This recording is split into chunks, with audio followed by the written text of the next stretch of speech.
మన బాడీలో very interesting thing ఏంటంటే మన సెల్స్ మన డిఎన్ఏ ఎంత ఉందో ఆ డిఎన్ఏ మొత్తం తూకంలో ఒక పక్క వేస్తే దానికంటే ఎక్కువ డిఎన్ఏ మన బాడీలోనే ఉంటూ మనకి మంచి చేస్తూ మనతో పాటు ఉండే మైక్రోబయోమ్ అంటాం. వాటి డిఎన్ఏ మన డిఎన్ఏ కంటే ఎక్కువ ఉంది మన బాడీలో. సో ఇవి ఫ్లరిష్ అయితే ఈ మైక్రో ఆర్గానిజమ్స్ కనుక చక్కగా పెరిగి అవి చేయాల్సిన పని అవి చెయ్యాలి అని అంటే breast milk very important role ఉంది.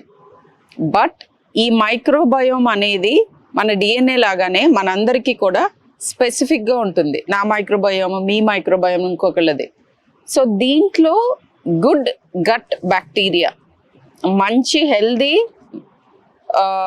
మైక్రో ఆర్గానిజమ్స్ అంటే బ్యాక్టీరియా మనలో పెరగాలి, మన హెల్త్ని ఒక్క పర్టికులర్గా ఇమ్యూనిటీనే కాదు, మనకు వచ్చే అలర్జీస్, మనకు వచ్చే మెంటల్ హెల్త్ ఇష్యూస్, పెద్ద అయిన తర్వాత మనకు వచ్చే మతిమరుపు, డయాబెటీస్, తర్వాత హార్ట్ డిసీజ్, స్ట్రోక్స్, చిన్నపిల్లల్లో వచ్చే లెర్నింగ్ డిఫికల్టీస్, ఆటిజం, వీటన్నిటిలోనూ ఈ మైక్రోబయోమ్ రోల్ ఉంది అనేది ఇప్పుడు లేటెస్ట్గా మనకి వరల్డ్లో జరుగుతున్న సైంటిఫిక్ అడ్వాన్సెస్ చెప్తున్నది.